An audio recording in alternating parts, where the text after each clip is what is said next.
We're live. It's Facebook Friday. I am so excited today.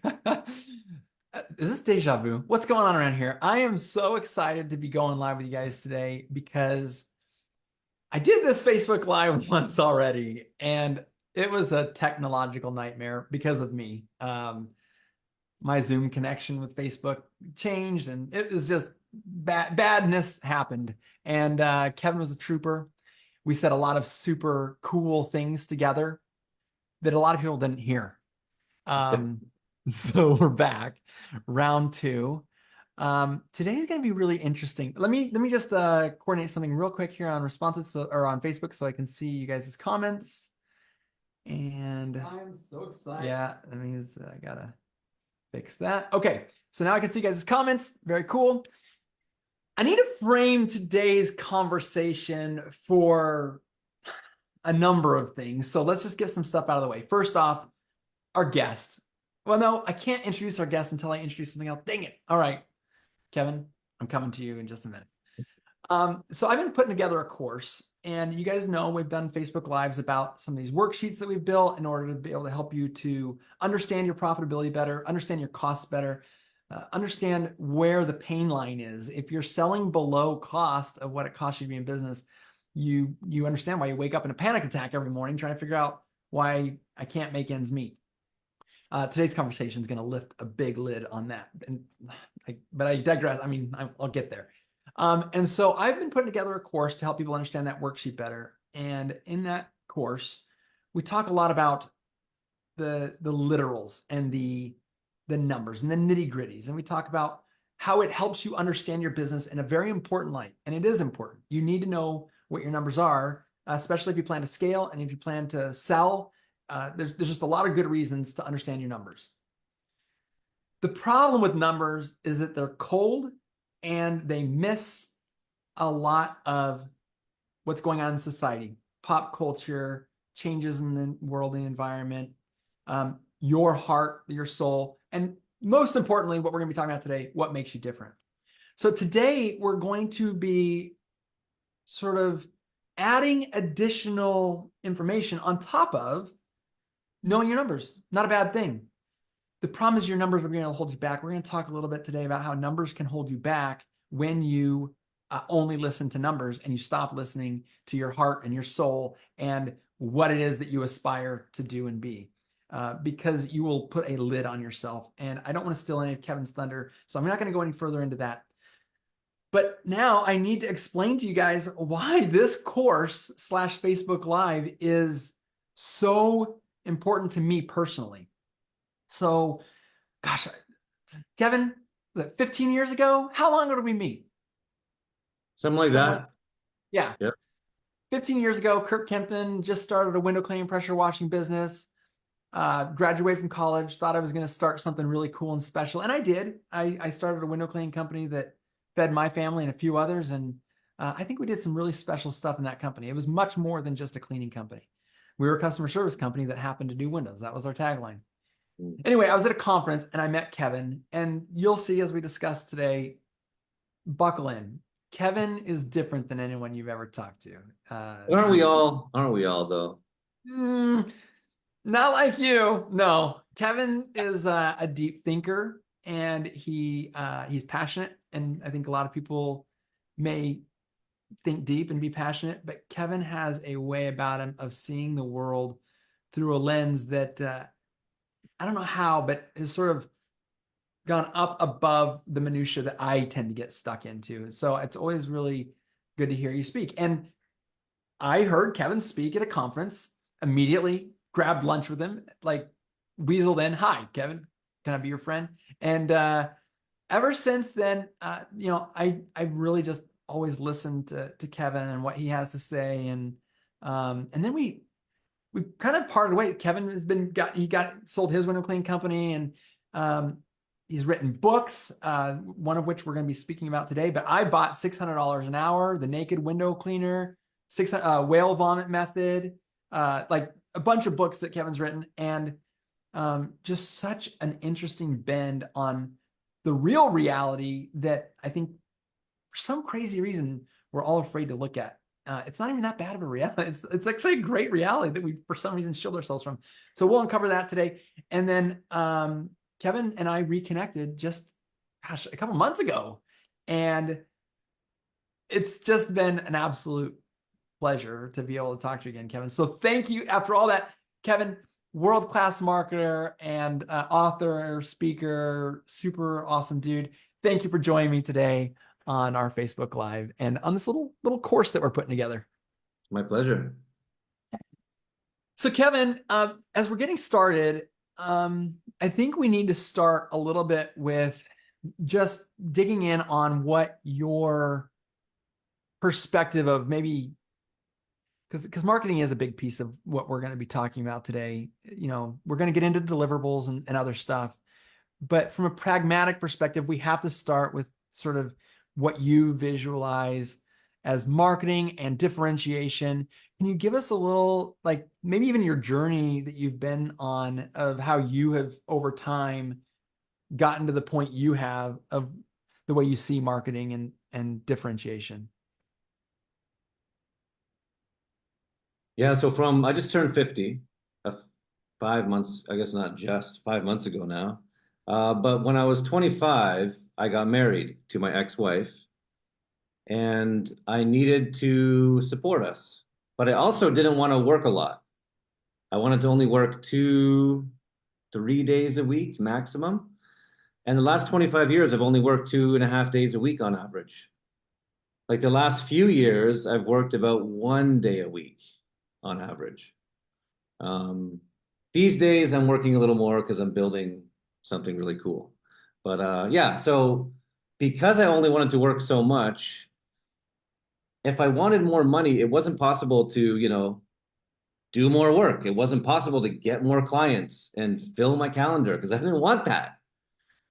And so the only other option was to figure out how to charge more to each client and still feel like I was a good person and still have my clients love me and refer me and keep using me year after year. So that's when my fascination with pricing as a piece of the marketing puzzle began. And I slowly started ravenously exploring that world and applying it and learning, and then helping other people do the same thing. And that's sort of where I've ended up today. This is the latest book that you just mentioned, Double Your Profits by Friday. Seems like a ridiculous thing to say, but it happens again and again and again and again and again. So it's pretty cool. And pricing is one of these weird things for us as service business owners that we make choices kind of early on and we almost never question them until we go to a conference or we come across a guy like you that's like, why are you charging so low? Why aren't you charging, more like this other guy? And we're like, what? Is that even, how is that possible? So yeah, I wrote the book to kind of spur some of those conversations, help people snap out of their old habits, if you will. Josh Crabtree's in the comments and he's saying, legend, well vomit changed my entire perspective on pricing. Cool, man. Yeah, appreciate that, Josh.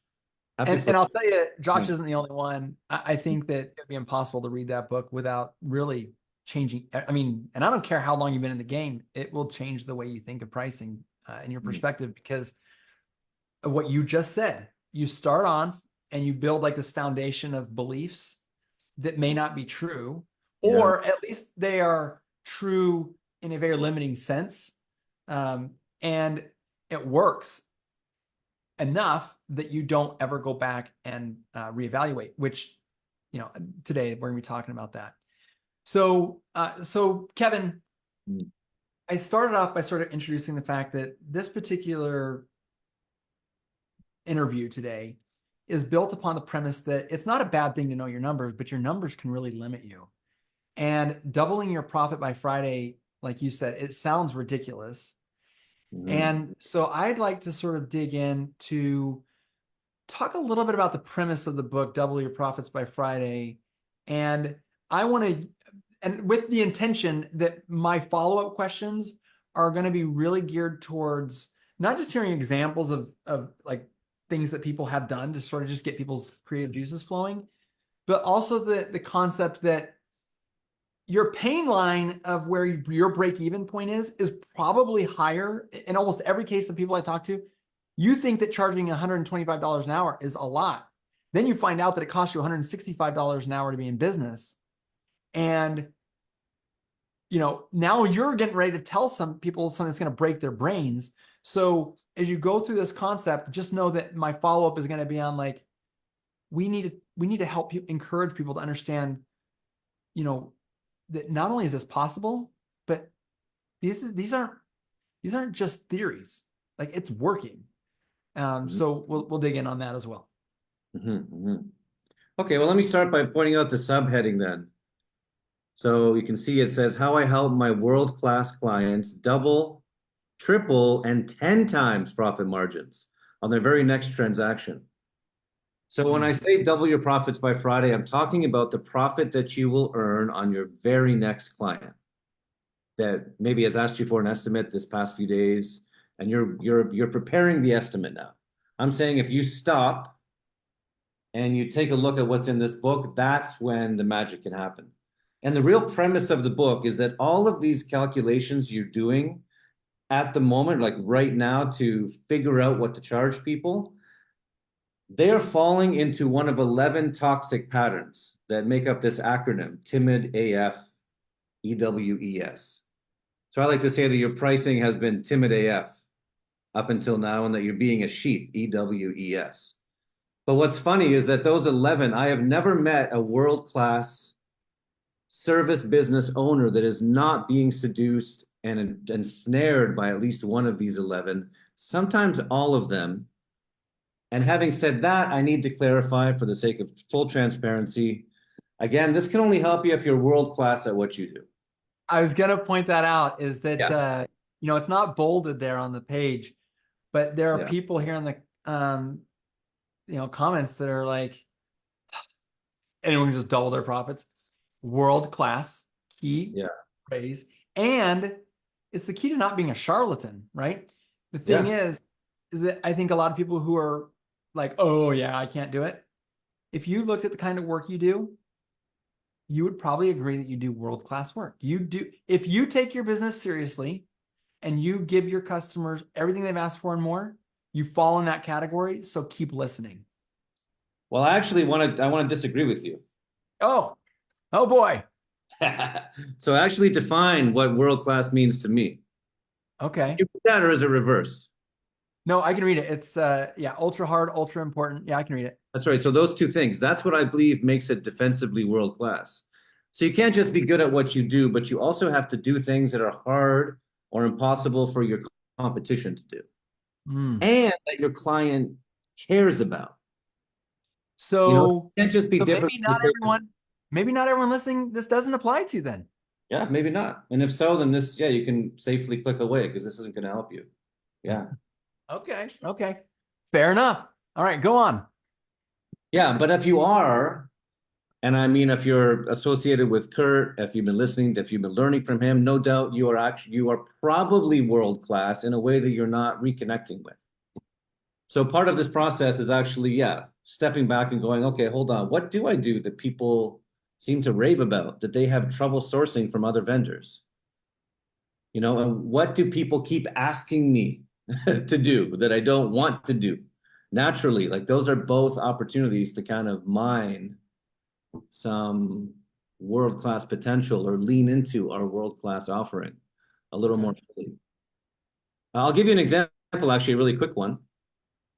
So I had a client hire me in Australia a few months ago, and I flew to Australia, spent some time with their team.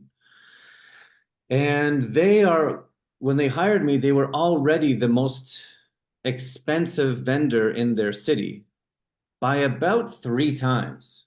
Like they're already charging 3-4 times what everybody else is charging. But they were struggling when somebody asked them, like, why are you so expensive? They were like,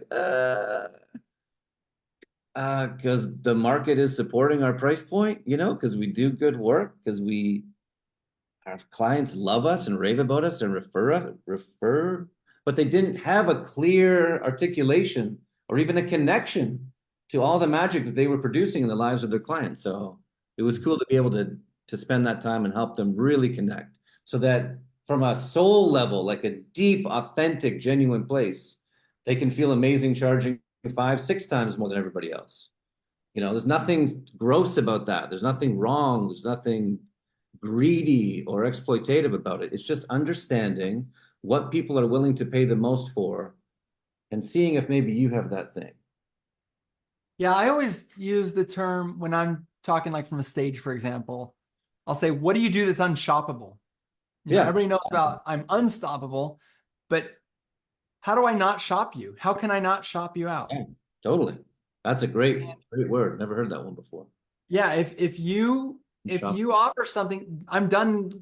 Like if you offer something no one else offers, I can't even compare you. But I'm done. I'm done with my research. I found the thing. Now, obviously, if I say, you know, we do something that's not important, I don't know what is it? We drive white pickup trucks. You Mhm. know, not super unshoppable. If I said, ironically, if I said I drive a fuchsia, we only drive fuchsia pickup trucks, that may sound like something that's not important to many people. But guess what? Like people even use stuff like that to Yeah, well, become different. look at men in kilts. What's their thing? They're wearing Scottish dresses as they clean windows. That's their entire personality, you know. Yeah.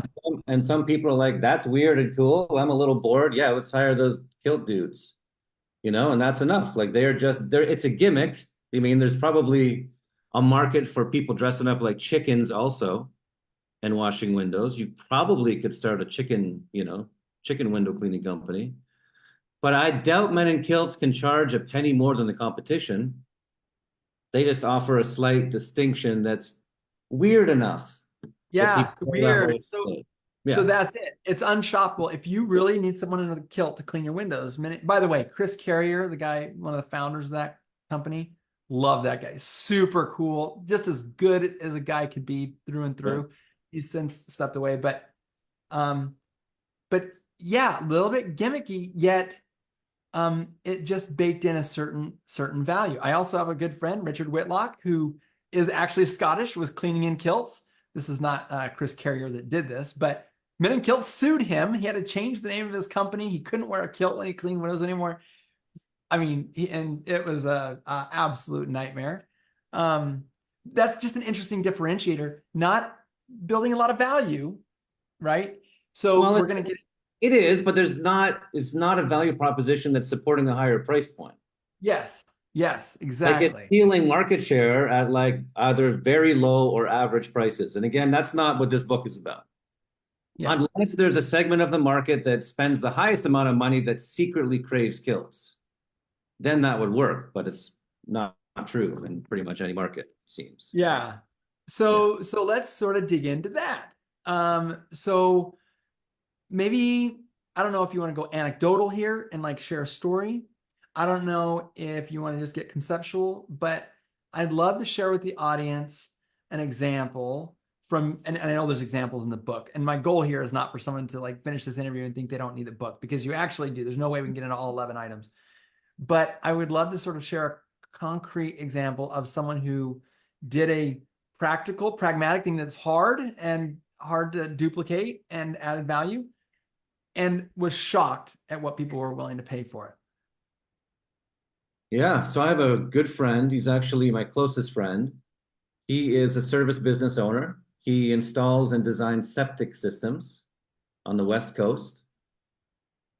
And we started talking about 3 years ago about this stuff.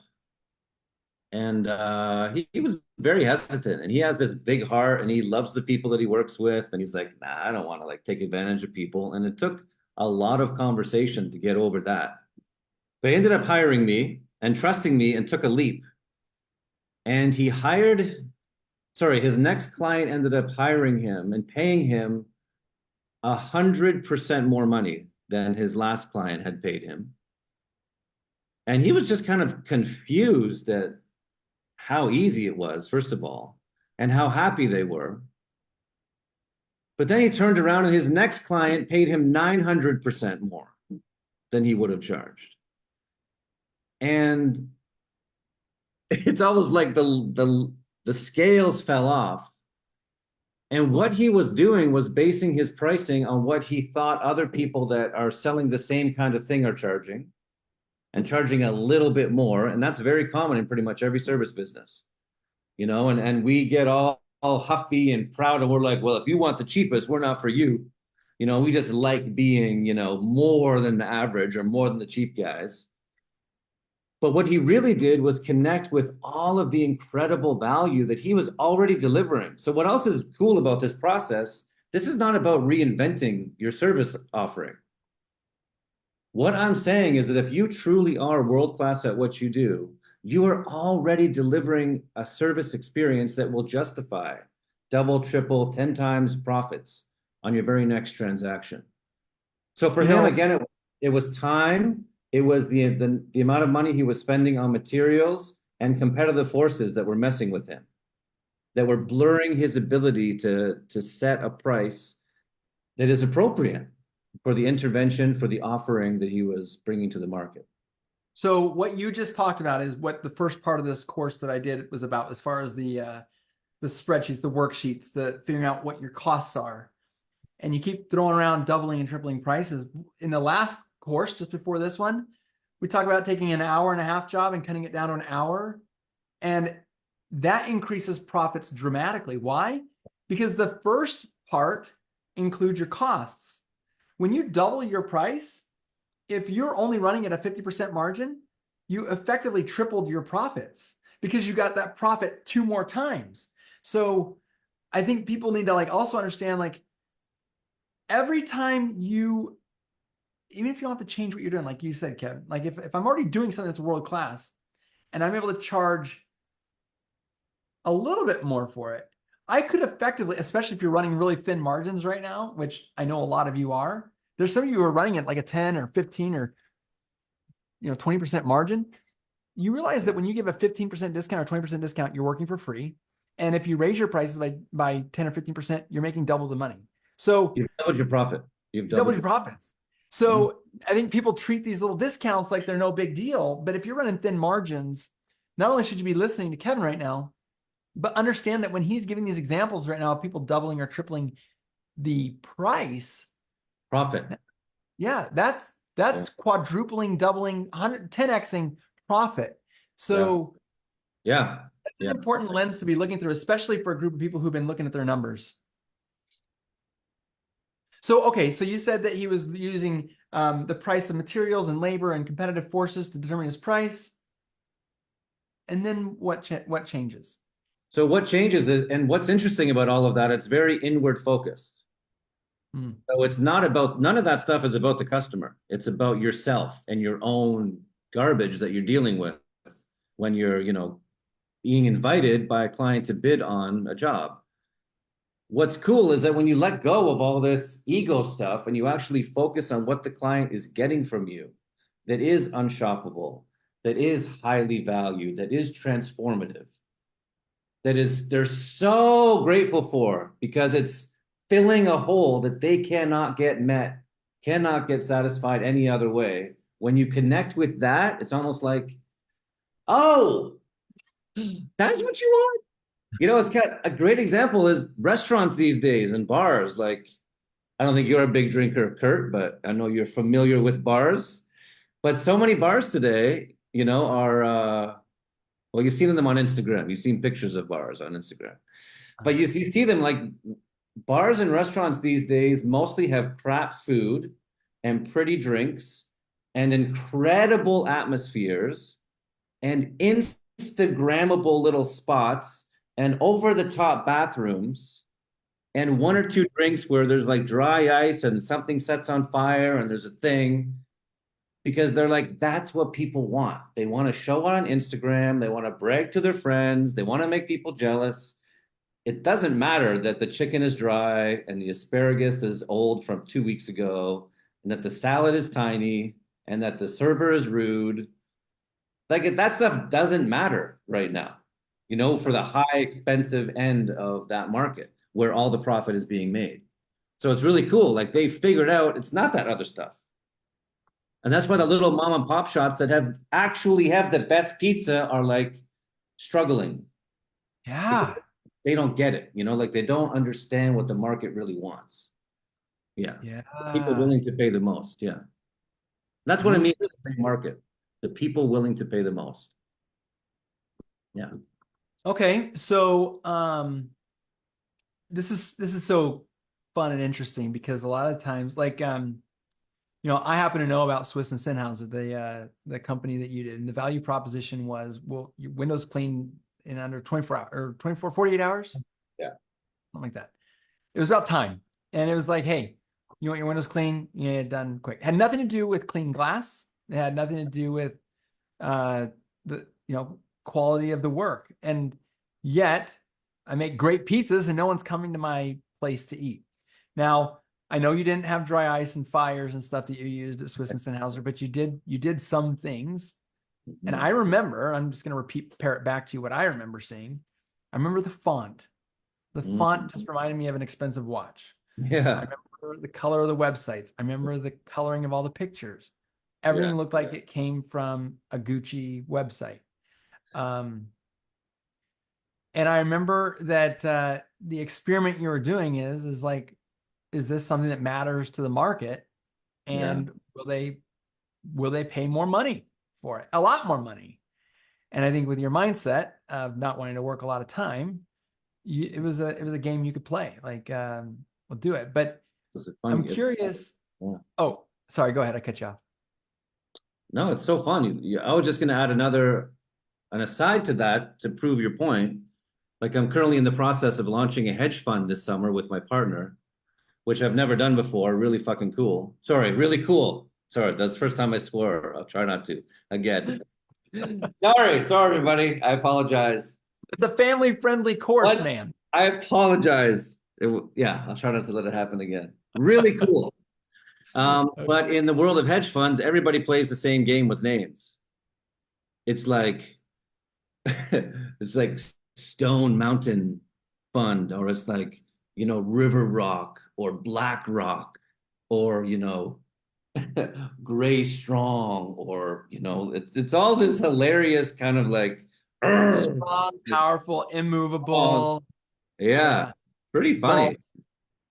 Yeah, it's pretty funny. So, but they play the game, and we kind of expect hedge funds to give this vibe of like stability and strength. And so it's what you have to think about. And like you said, fonts and stuff, like all of the stuff that we're making has to convey all that spirit. So, but it's the same in every, and a hedge fund's also a service business. Yeah, like any service business is the same. You have to, not only do you have to have something really cool, but your messaging, your marketing built around it has to reflect the cool thing and the nature of the coolness that you have. Yeah. So for the people who are watching right now, I would love it if you wouldn't mind giving us an example. I use Swiss and Sennheiser as kind of an example. And by the way, I'm not sure that was everyone's individualized and they can pick whatever the unique selling proposition is for them. I think that's one of the beauties of being an artist/entrepreneur of your company. But as you look at the 11 things holding us back, can you give us an example of maybe another one? Yeah. Timid AFUs. What what example could you give us that might spark some creativity in someone's mind to think, gosh, I am world class and it is worth a lot more money. Um, what would you say to that person to maybe like sort of explore? Okay, so these are the 11 toxic patterns to avoid. That's what this acronym stands for. Yeah. And this first one, T, stands for time. And you know what's interesting is that in almost every case, people that are world class at what they do, they're crazy, ridiculously fast. So like with my buddy that does septic engineering and installation, he's so fast, like that's a problem for him because he thinks, well, fast, it was easy. Like I just Must did be this and I easy. just did the thing and I airlifted in the tank from over there, but it was fine. Then I floated some gravel over on the barge, but it's fine. I know the guy at the shipping thing. And then I already knew a guy with like a backhoe and I just brought in a crane guy and it was fine. Like it's no big. I'm like, what? What are you talking about? Like you're Yeah. ridiculous. But it's true of everybody watching this live now. I shouldn't say everybody. Those who are world class, you're probably very, very fast. So when somebody comes to you and you look at a job, they might be like, "Oh my goodness, I know it's so much," and you're thinking, "This is going to take me like 45 minutes," Yeah. or maybe maybe 90. And they're thinking it's going to be like a 6 hour thing. And they're quitting work. They're going to stay home. They're making sure the nanny is there. They're canceling all other plans. So that is a common one. Who cares how long it takes you? We They literally don't talked about this care. in the last course. It's so funny. They don't, they don't care. In fact, they care the other way. They care if you can get it done fast. And they expect world-class purveyors to be lightning fast. Lightning fast. And if you can build around just a little more marketing support around that, then it's so easy to make that jump. And that's what happened. And that's when you start making like three, four, five, $600 an hour, $800 an hour. Or you send your guys, and you might think, well, I'm sending them in the truck. They have to make 150 bucks an hour every hour that truck's on the road, and they might go to a job that pays $7,000 and they finish it in the morning. Like it Yeah. doesn't matter that the truck costs 1,200 for the day or 1,500. Doesn't matter. Who cares? Irrelevant. So think instead of what the client is getting in terms of the value proposition. But I would say time is probably one of the most common or the most common one. When we Yeah. talked about your friend before, one of the other things you brought up was that he's very environmentally conscious, and septic systems. You know, Sorry, I'm a dad. I have to make a dad joke, but it's a crappy job. Like, I mean, it's so easy to make the joke, and we haven't said it once. Like, just Okay. let me have it. Okay. Okay. So you don't really associate that with like nature, earth friendly. I don't know what you associate with, but it's just associated with yuck. So he's like you said, coconut husk and like other stuff. He's really committed to this environmental friendly. So you put the time out of your mind that I'm efficient and that I've got a barge guy that can move gravel and I've got an excavator guy who can dig a big old hole in your backyard really fast. But there's the other element that sort of exponentializes, right? Like, and that is you want to talk a little bit about that, like the idea of tapping into a different part of the customer's brain? Yeah. So part of this process, what it also does, and this was part of my training for him as my client that I provide my one-on-one clients, is that I reshaped his sales process. So now when you're actually meeting with a prospective client before they hire you, you can change the way you engage with them. You can ask them really good questions that can get them to tell you what matters to them. You might find out it's because their daughter is getting married in this backyard next week. This has to get done this Wednesday. And when you do it, you cannot compromise this flower bed because we just had all of this done. It has to be protected. There cannot be any dangerous chemicals. And we also have a new puppy, so you have to be so careful when you're opening the door and closing the door. So you end up actually putting together this combination of all of their things that they're sharing with you if you hold space for them. And when you are able to satisfy all those things, they feel so seen and heard and appreciated and loved and like calm and confident in you that it like changes the whole dynamic. They're like, finally. You're not just looking at a picture on a Google thing and on the phone being like, yeah, it's going to be 220, based on what I'm seeing on Google Maps or, you actually, and it works best with like higher ticket things, obviously, because you have to take a few minutes to connect with them. So, yeah, but I mean, there are opportunities to have clients pay you a significant amount of money in the services that you help your business owners with.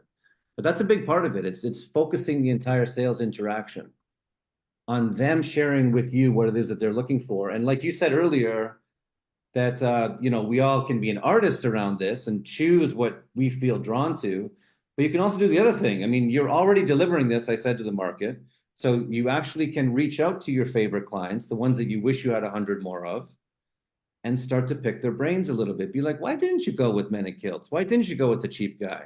Why didn't you go with whatever college pro window cleaning, with Bob's window cleaning? What? I know that they knocked on your door, and I know that you told them to get their sign off your yard. I heard that whole thing. So why didn't you? And they will tell you, and you start to look for common themes across these people that are paying you the most money. So it's like you set aside your own ideas and you actually let the market tell you. what makes you amazing. And it's amazing what comes out of that. Yeah. So, one of the things that when I was talking to you last time that really hit me too. So obviously there's things that you can tailor. And for those of you who use responsibility, that's that bundling where you're curating the experience around the wedding that's coming up or around the needs that they've expressed to you and be really tailoring to them. But there's also things that you're like that are a deal breaker for you. I know there's some of you out there who will never do a house wash without putting on wax. I know there's a lot of you who will not do a roof cleaning without revitalizing the roof to revitalize keep it from drying out as fast. I know there's a bunch of you out there that this stuff is critical for you. For this guy that we were talking, your friend, it was all about earth and eco-friendly, and he would go in and just shift the script on him. You may be getting other quotes from other people to do septic. A couple things you need to know about us is that we do this, this, and this, and we just believe that it's better for the earth. Maybe these studies prove it. Maybe whatever, right? But you're conveying to the customer that when someone comes in, any other competitor comes in and they put in the septic system, they're going to do it to code. We're going to do it to code, but we're also going to add our own code on. And this code is our code of beliefs. And we know we're right. And you need to use us because of that. That is such a powerful way to shift that mindset of your customer. Yeah, and it makes sales really easy because you basically now have a list of stuff that you said like is non-negotiable. And now you're basically running through, you're being like, do you care about the ecological impact of the things that you put into the ground at your home? Is that it? Oh, it matters to you. Great. Yeah. Because if they say no, then guess what? Who cares about the coconut husks? Like they don't care. And if you're like, does it matter to you how long the system functions optimally? If they're going to move to like Costa Rica next year, they don't care. They just need it to work like for the next 8 months. So again, it doesn't matter. They're not going to probably pay a premium for that. But they will resell value. I mean, but even then, you can still spin it to say, if there's a basis for that, in your market, again, you have to know your market. If that's true, if a premium septic system, does boost, but you can't make it up. Yeah. Not that I'm saying you are suggesting that, but yeah. Yeah. I'm just saying that if you know your value and you're able to articulate your value and you're able to explain why something is a non-negotiable for you, yeah. Even if I am getting ready to move away from it, or like I'm cleaning my windows and they're going to get dirty again, right? You're going to come you pressure wash my house or clean my roof or maid service. You're going to come clean my house. It's going to get dirty again. Yeah. We already know that. But here's the non-negotiable. We're going to use these products. I'll just use maid service as an example. I'm going to use these products because your pets and kids are going to touch a counter. And if I use bleach to clean everything, we believe that there's less harsh chemicals that we can use that your family will be inhaling for the coming days that'll smell better and it's better for you. And we can show this study and that study, and you'll enjoy it while it is clean, or you'll enjoy it while you do live in this home, or whatever it is. But it's just taking that extra time to help articulate that this is good for you in the short run and in the long run. And by the way, I have solar panels on my roof. The guy did the same thing to me. He's like, how long are you going to live here? I said, I'll live here as long as nobody lives across the street from me. When someone lives across the street from me, my house goes on the market. He said, well, here's the deal. These are going to give you a long run benefit. And whoever you sell the house to, this will be the benefit to them that you can put in the real estate contract and home selling stuff. You can show them what they'll be getting for it. And I'm like, sold. Okay. It worked on you. It worked on me. They used it and it worked. Yeah, that's cool. And that's the other twist about all of this that's kind of philosophical, if you will, in the book. And I get into that pretty hardcore. Also, I'll say this book, it has a lot of very raw language in it. So if that's not your thing, do not buy the book because I'm not giving you a refund. I only give you a refund if you apply the book and you're going to like start into the book and you're going to be like, this is terrible if you're not in. So there's another example actually of raw language. If that's not your thing, this isn't for you. So if you like Gary V. No, I hate, don't say that. I just say, hey. Yeah, Oh, if you even don't, that. if raw language offends you, then yeah, don't read the book. Please don't. Okay. Okay. You're gonna be So mad. But let me ask. I want to speak to something. Sorry to interrupt you. Just to finish Right. the thought. So the philosophical twist is that there's no such thing as anything being objectively better. It's only better conditionally, circumstantially, and temporally. Yeah. Okay, Yeah. so you just talked about an interesting bleach thing, the anti-bleach crew. I happen to know there's also a team bleach crew in those industries who are like, Mhm. nothing else works as well as bleach. There's all this like nonsense stupidity around it being dangerous. It's like so safe and all these reasons. And like it can work both ways. Like you might Yeah. have some cities that are like, yeah, bleach, use bleach. I'm not going to use this eco-friendly stuff that doesn't even work. I want you to kill it. I know my plants are going to be fine. You have the pre-soaking protocol, you have the guarantee, you have the replanting thing, you have all these protections. I know we're fine. My family's fine. It's the most effective. It's the fastest. It's the longest lasting, most durable outcome. So they're both true. There's no such thing as like objectively better. Yeah.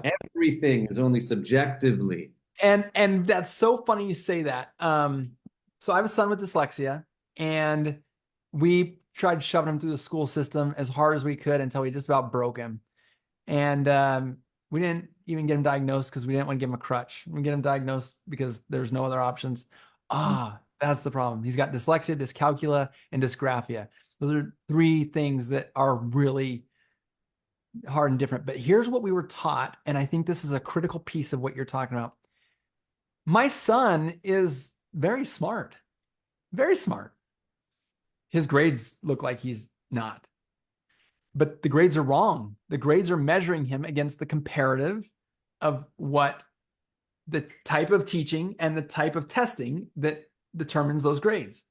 So the psychologist that diagnosed him taught me something really important as a father. He said, most people are kind of like a Honda Pilot. You put any gas you need into it and you can drive it all over the place, on road, off road, whatever. And it'll work pretty good for almost every situation. But when you have a Ferrari, you don't drive it down a dirt road. You don't put any old tire on it, and you don't put any kind of gas you want in it, and you don't let any old mechanic mess with it. And you better be ready for when a headlight goes out, it's going to cost more than the Kia Optima car.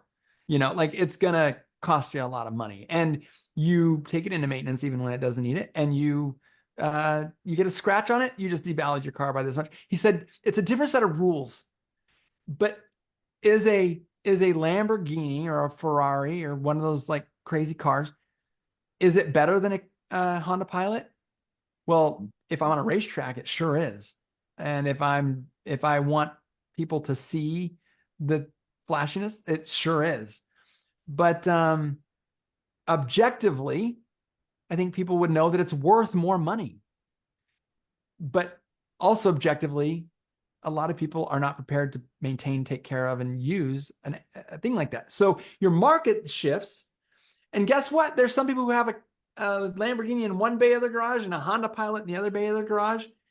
The fact of the matter is that people pay $1 million for certain watches, and they come with no warranty, and they come with you have to wind them when you want to use them, and people do it. Why? Love them. They love them. They just love it.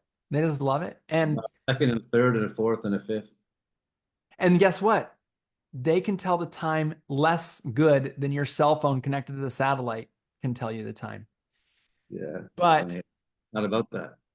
but that's just it, is that nothing is good or bad on its own until compared to another. And I don't think what Kevin's saying here is we go out and we make a list of all of our competitors and what they are and we compare to them. What we do is we create a whole new planet and we showcase what we do that is special. And if you're already world class, you can double your profits by Friday by just simply showcasing what Reconnecting you to that's right. yeah. Reconnecting to that. And letting go of the toxic patterns. Letting go of them. And actually, I'd like to give a gift to your listeners, but at first I want to speak to what you shared about your son. That was a beautiful story. Thank you for sharing that. Yeah. Uh, it's funny because you said to him, according to his grades, he's not smart, but the grades are wrong. Um, the grades are right, but the grades don't matter. The grades are right on the measuring stick of what we're Yeah, measuring, right? not smart. No, no. The grades are measuring this other thing that does, like, who Yeah. cares? Yeah. Like, the grades are measuring a who cares thing, not his objective intelligence or potential or Right. ability, to learn and to grow and to be creative and to solve. None of that. They're just measuring, this other stuff. But they are measuring that. And this is what happens. We get confused. We confuse one way to measure something with its defining evaluation. Mm-hmm. And what's cool is that you can play this game with anything. You can be like, who has the best coffee in, uh, Chandler, Arizona? Yeah. Where's the best place to get a steak? Where's the best view of the sunset from this place? Yeah, and it just depends what you're looking for. That's right. It just comes down to that. And I think he might have said that Lamborghini is objectively better. It's not. Nothing is objectively better. Nothing is. Nothing is. Well, what I said All was, I think we can subjective. all agree it's objectively more expensive. It's more expensive, yeah, for sure. Yeah. Yeah, but Yeah. not better. Yeah. Nothing is better intrinsically, objectively. Mm-hmm. No saleable thing on the planet is objectively superior to anything else. It Yeah. just comes down to, what do you want it for? Yeah. What are you looking for from that thing? Like you said, do you want a car to drive on the twisty roads and to pull up, and to have an amazing weekend with your partner? Maybe you won't take the Pilot that weekend. You take the Ferrari that weekend, right? It just depends. Yeah, and it's the same with everything else, including what we sell. It's not better. None of us are selling, even me, I talk about this. I'm like, my book is also crap.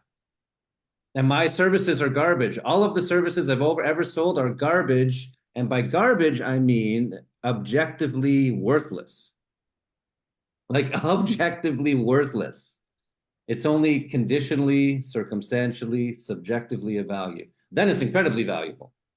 Like, the people that need what I have, so grateful, so thankful, and are happy to pay a premium price for it. But I know it's objectively worthless. Objectively worthless. So it's a funny, like, duality that you get to lean into and own. And I feel great about that. So it doesn't bother us if somebody's like, who cares if this or that or that, the things that you care about, it's like, you're right, who cares? If you don't care, then it doesn't matter. Like, I don't have Mm-hmm. to convince you. It's fine. The Yeah. people that are looking for that are the ones that care. They're the ones that I can help and that are very grateful for the services that I offer. Yeah. So let's, I know you have an offer you want to share with the listeners Oh yeah, here. the offer. The gift. No, the gift. I said, not an offer. I don't have an Oh, offer. I have a gift, and the gift is actually a question. okay. But I can share later. You can say your thing. Yeah, But I I wanted want to. to, I want to, before we land that airplane, there's one conversation. I want to tie in the last thing that I talked about in the last class. I want to tie it to what we're talking about here. And that is that in the last class, I talked about how you can use your hourly rate to determine what you need to charge for a thing that takes a certain amount of time. And that's a starting point of knowing how much something will cost you to get the job done. But then you can get faster and more efficient, and that price remains the same, your profits go up. So we talked about that in the last class from a mathematical perspective, the teeter-totter of math. You basically just move your leverage out and you gain more and more leverage as you become more and more efficient. This will apply to, you can get more efficient in your business by selling more stuff. So if I'm losing $1 per job and I add 100 crews, I can lose $101, at every concurrent job.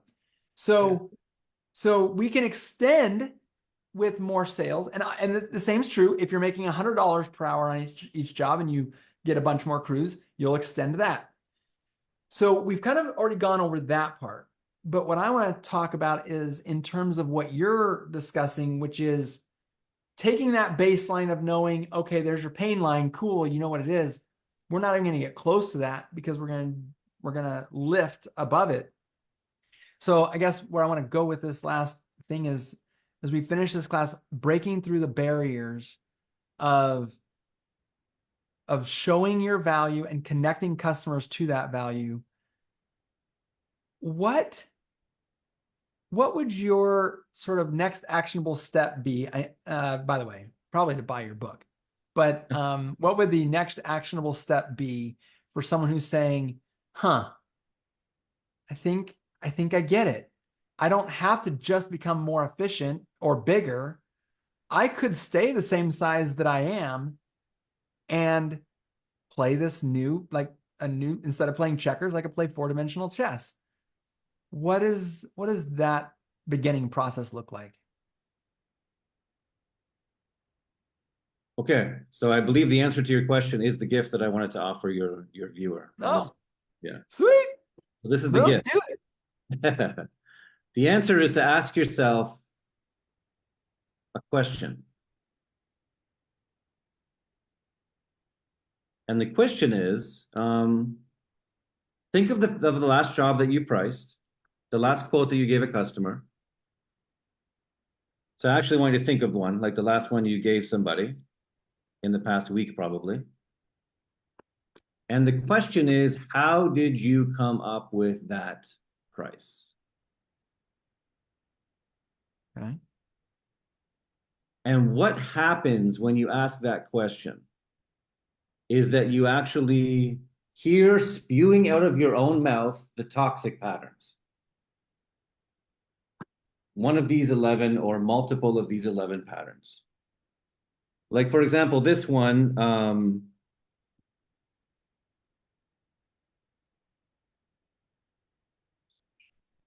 E. This yellow E stands for effort. So, for example, you might have a job that is beside the job that you were going to do tomorrow anyway. And so do you say to yourself, you know what? I'm going to be there anyway. It's easy. We're there. We have all the stuff unwound from the truck. We're going to walk next door and do the job. So the effort level is dropped. And you think, oh, that means better price because it's lower effort. And when we ask that question, all of this stuff comes out. We're like, damn, I just said it's going to be fast and easy. Or I just said they're annoying, so I'm charging them a jerk tax on the price. Or I said I want to be fair because they're a little old lady, you know, and she's just so sweet and she gives me tea and cookies. You know, so all of this stuff comes out and all of it messes actually with our ability to show up for our clients powerfully. Because none of what I just said has anything to do with what the client's getting. None of it. None of it is focused on the client. None of it is focused on the transformation that they're desperate to, that they want from someone like you. So this is the twist with it all. Like all this nonsense, like not only gums us up and gets in the way, but it also is selfish. It's not loving. It's not kind. It's not warm. It's not generous. It's not giving your gifts to the world. It's messing with you. And only once we clear all of that stuff out of the way can we actually look at our contribution through fresh eyes, if you will. So that's the next step for you guys, is to ask yourself, how did I come up with my last price? You know, and measure it against these things. I'll tell you really quick, if you don't want to buy the book, that's cool. I'll just tell you what these 11 patterns are. This can be my 45-second. Yeah. So time, internal costs, market forces, insecurities, Yeah. desired profit, assumptions about spending capacity, fairness, effort, worthiness, your personal worthiness. Some of the most toxic advice we hear in the world of pricing is charge your worth, know your worth. Garbage, horrible advice. That is the most toxic thing ever. But it lands with us because we're like, I know, because I feel so, because we know, like, but we're conflating these two things. We're like, that means that also, like, when I'm giving somebody a price to do their house wash or to, you know, landscape their yard or to do a pest control service, it's also because I'm worth it. What are you talking about? This has nothing to do with your worthiness. Nothing. And I take great pains in the book to like rip that out of your thinking. Emotion That's the take it or leave it stuff that shows up around that. And savageness. So that's this penetration pricing. This is, I'm just going to go in for the neighborhood. I'm going to give everybody $29 price for the townhouse complex. I'm just going to take it all. And then eventually upsell them and, and get rid of all the competition and then raise the prices slowly. So yeah, but look at the 11. That's a quick look at the 11 that mess with us. They're all toxic. None Well, of them Matt, are loving. None of them are from a servant heart. None of them are generous. None of them are, or help good for anybody. Good for anybody. Because it affects us energetically, the way we show up for our client, especially in services where you need the client to be engaged with you, which is a little more rare, but especially in those cases. Yeah. so it looks like Maddie just put up the Amazon link to get your book, Double Your Profits by Friday. Um, and I would highly encourage, if you guys are ready to bend your mind around this. I mean, every single thing you said on the back, everything you pointed to, I'm like, we could do a whole hour on that. And you did a whole chapter on it, I'm sure. So obviously there's a lot of meat on that bone to discuss. I would just want to wrap up by personally saying, I know that I was raised a certain way and I have certain filters that I have to fight every day Yeah. just to see the world rationally. And I don't think I'm that different than a lot of other people. Um, we didn't grow up with a ton of money, but my parents always talked to me like salespeople. And here I am. I made a software specifically to try and avoid salespeople, right? That was the original intent. Now, obviously, we customize it so that it works great in the hands of a salesperson. But back in the day, my whole thing was that salespeople are slimy. They're manipulators. Yeah. It's not good old fashioned persuasion. It's not service. It's a guy trying to earn a commission at your expense. That's how I was raised to view it. Now, I'll say this: my parents never said any of those words to me verbatim. Mm-hmm. It was just something I picked up, Mm-hmm. and it's very much in the center of who I am. And I have over the years had really awesome sales experiences with salespeople, and I still have to push that aside when I feel it coming up.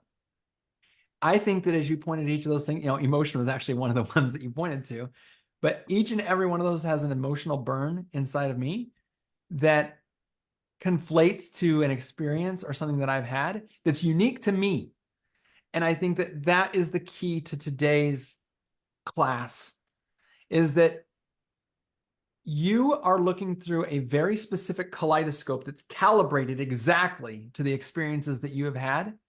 And every person you interact with has a totally different kaleidoscope of their view of the world and what you're trying to bring to them.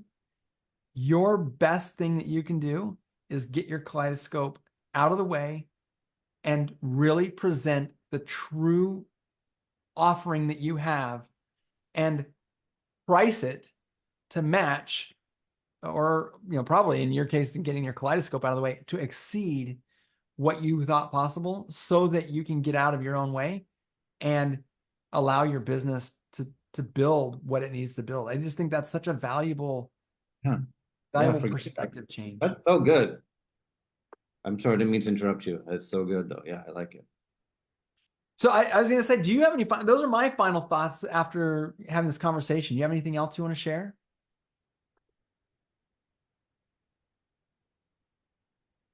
That your kaleidoscope is irrelevant when you're selling stuff, and that it really comes down to picking up your client's kaleidoscope and looking through it and being like, does what I have match up this thing? Do they like the sparkly blue things? Are they looking for the purple rainbow? And do they like the unicorn? And do they want it to, be kind of dark and mysterious? Amazing, because that's what I got. Yeah. And it's like, get out of here. You like that too? That's what I have, this really cool thing. And I'll tell you, if as an example, in my book, like my book's kind of wacky, like it's a little strange. It has a children's story in the middle of it that's 70 pages that teaches you how to identify these 11 toxic patterns. It has a little bit of a choose your own reader path twist to it.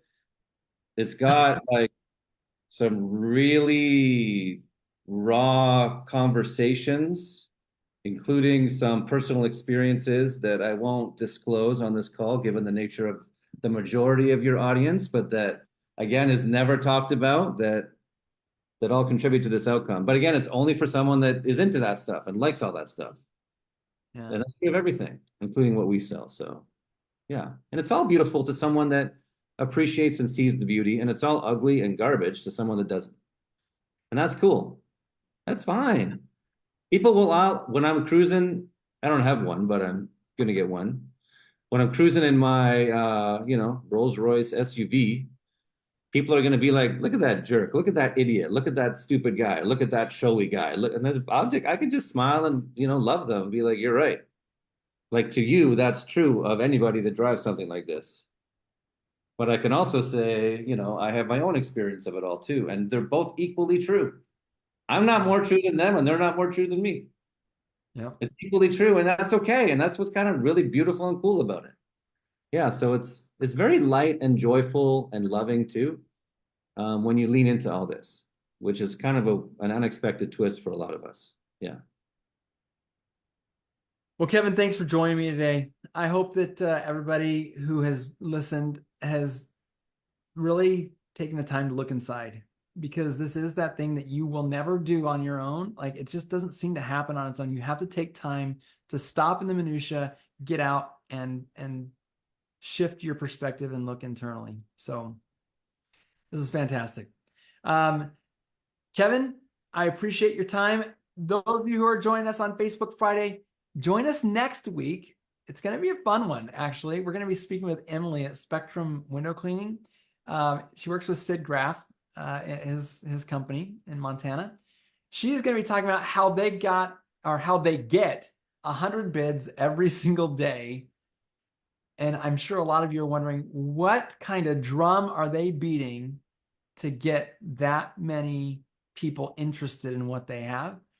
And something tells me that applying the stuff we talked about here with Kevin to, attract that kind of demand, there's something going on there, and it's going to be an interesting conversation. So thanks, guys, for joining us. And Kevin, we need to make sure it's not so long since we talked. So thanks for joining me.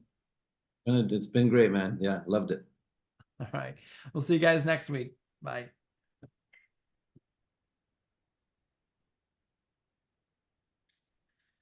All right, man. We're still live Uh, on Facebook. uh,